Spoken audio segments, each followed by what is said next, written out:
y a également ces revendications relatives à une généralisation des bourses et certainement aussi à l'augmentation des bourses, parce qu'on sait que la vie d'étudiant en Mauritanie et même partout ailleurs est une vie qui est, si tu veux, liée à des situations de défis, des défis économiques surtout, dès lors que de manière générale, il y a des hausses de prix, il y a beaucoup d'autres contraintes du quotidien qui sont là, et un étudiant, pour qu'il puisse se prendre en charge, effectivement, il a besoin d'un minimum. Il y a également le problème des instituts.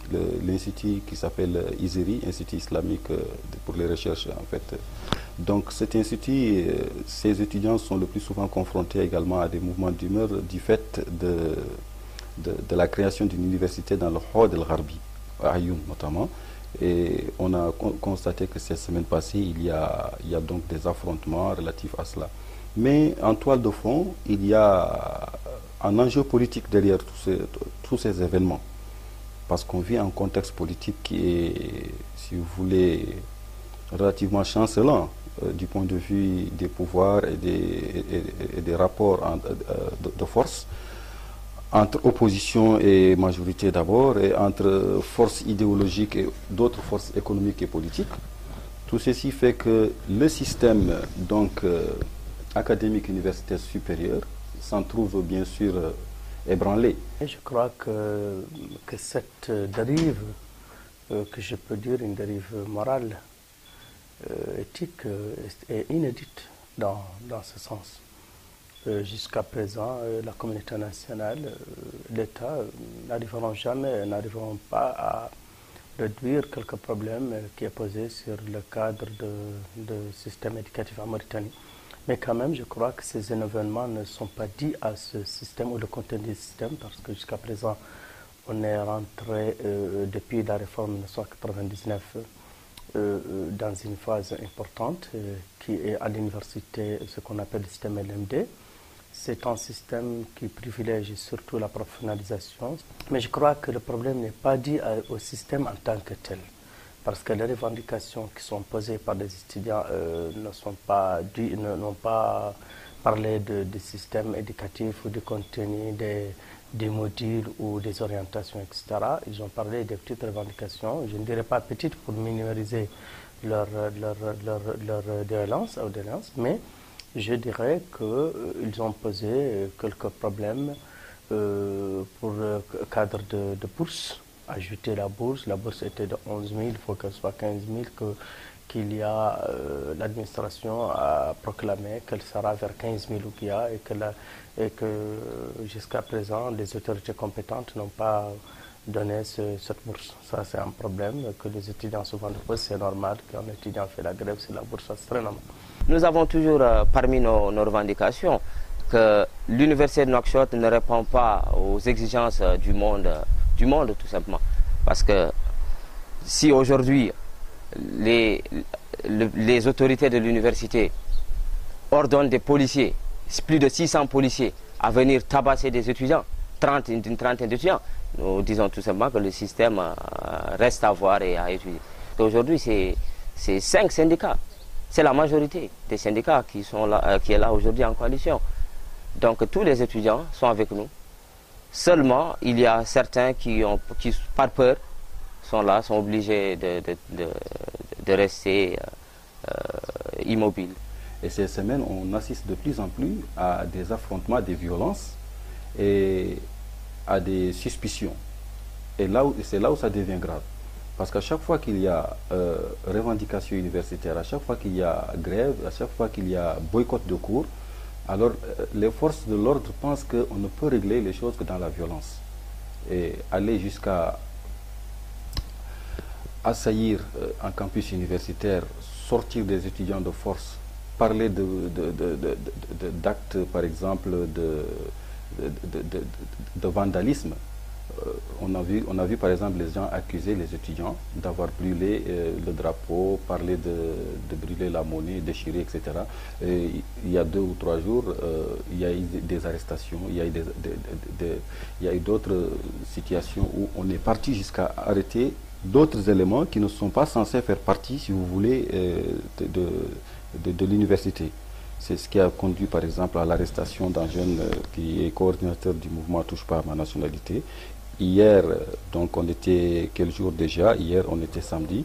On a vu également l'arrestation de groupes d'universitaires ainsi que de jeunes activistes des mouvements du 25 février. Le dialogue entre l'université et les étudiants est un dialogue continu. Ils ont leur syndicat. Ils n'ont qu'à venir voir le président de l'université ou les autorités compétentes, dialoguer sur les problèmes qu'ils ont. Certainement qu'on trouvera ensemble une solution. Nous trouverons, nous et eux, une solution pour leurs problèmes. L'université est un carrefour d'idées, carrefour de société. C'est un lieu de dialogue. C'est la société de la connaissance.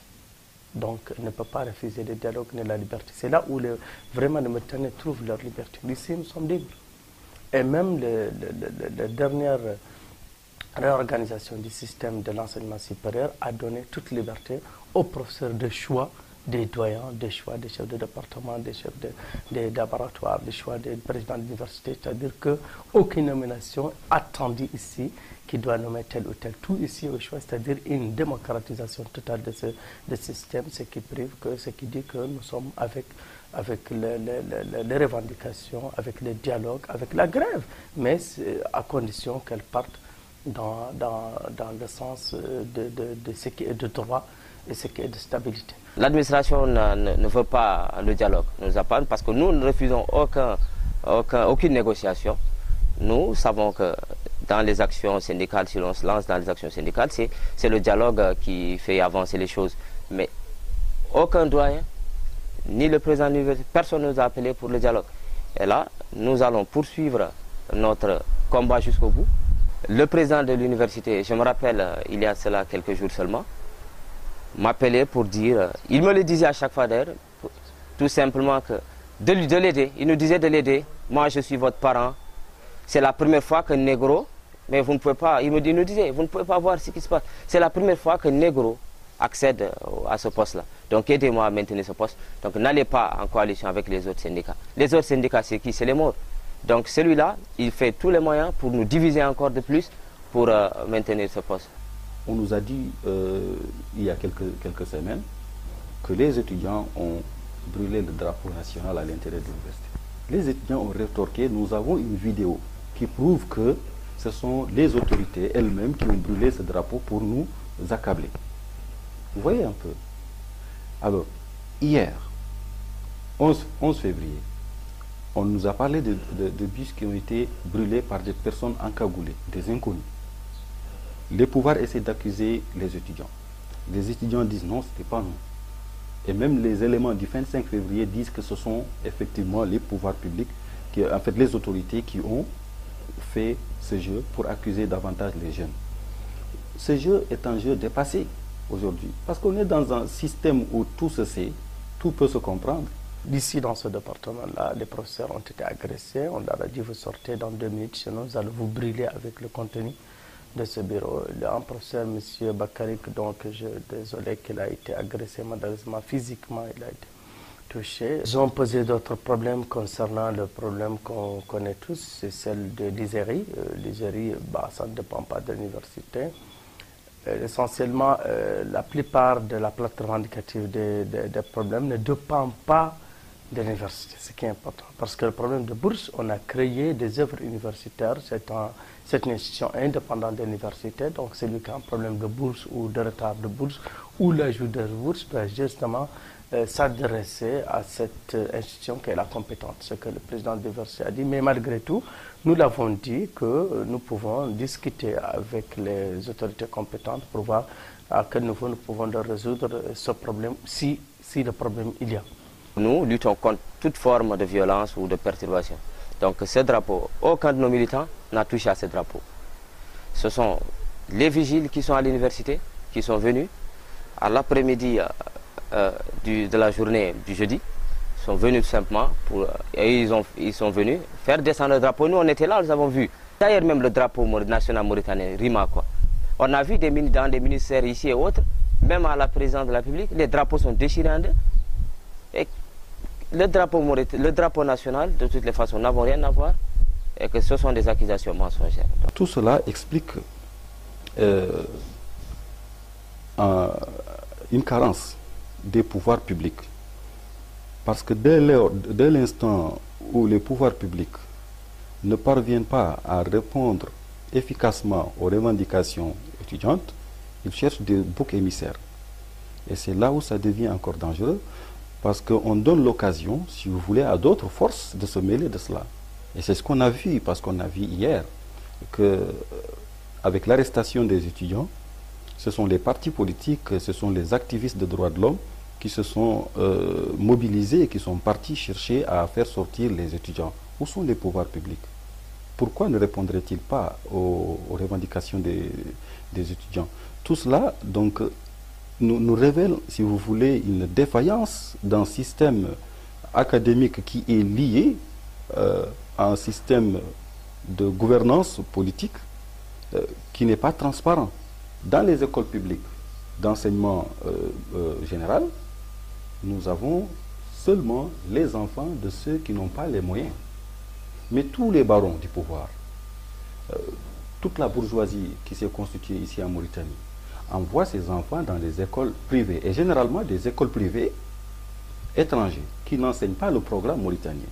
Donc on est en train de former une élite qui va demain diriger ce pays-là, en s'étant formée selon d'autres critères que ceux inscrits dans le programme national.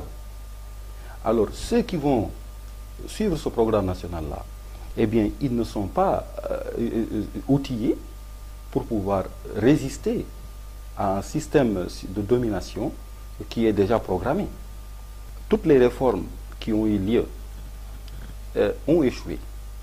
Nous avons vu des systèmes de réforme qui ont séparé l'enseignement en enseignement arabophone et en enseignement soi-disant bilingue, mais qui était véritablement francophone. Bon, d'abord, l'ineptie de ce système-là était telle que on a fait avancer, on a fait évoluer les Mauritaniens dans deux types d'écoles, au sortir desquels types d'écoles, le niveau escompté n'était pas acquis. C'est ce qui a fait par exemple une forte baisse de niveau qui s'est traduit par des taux d'admission au baccalauréat qui varient entre 7 et 10%. Chez les professeurs, nous avons rencontré des professeurs qui enseignent des francisants, qui ont tout simplement fait des études en arabe et qui ont fait à la suite de 2 ans de langue et qui enseignent des francisants en maîtrise ou en licence. Donc, les problèmes, ce sont des problèmes de programme universitaire d'abord. Les problèmes, ce sont des problèmes de ressources humaines. Parce que très souvent aussi, nous rencontrons des étudiants qui se plaignent de certains enseignants qui ne sont pas réguliers, qui le plus souvent n'ont même pas le niveau. Voilà les revendications des élèves. Eh bien, les pouvoirs publics ont fait évoluer leurs propres enfants, c'est-à-dire les tenants de ce pouvoir-là, ceux qui dirigent ce pays. On ne verra l'enfant de personne d'entre eux dans ces universités. C'est pourquoi il y a toute cette violence. Parce que si ils se disent, nous, nos enfants sont dans les universités à l'étranger, nous, nos enfants sont dans les instituts ici à côté de nous, et nous avons les moyens pour payer pour ces gens-là, eh bien, soyons sûrs et certains que s'il faut écraser les enfants, s'il faut écraser les étudiants dans les universités, ils n'hésiteront pas à envoyer leur police. Et là où ça devient, si vous voulez, saisissant et aberrant à la fois, c'est que ces policiers-là qui sont en train de mater ces étudiants dans les universités, eh bien, ce sont eux aussi qui font partie de la classe à laquelle appartiennent les mêmes étudiants. On constate aussi la prolifération d'autres formes d'enseignement supérieur en Mauritanie. Ces formes d'enseignement sont des enseignements privés. Et qui peut accéder à ces enseignements privés-là? Ce sont ceux qui ont les moyens. Et ceux qui n'ont pas les moyens restent dans les universités. Ce n'est que la continuité d'un système éducatif qui a créé non seulement deux types de Mauritaniens à un moment donné de son histoire,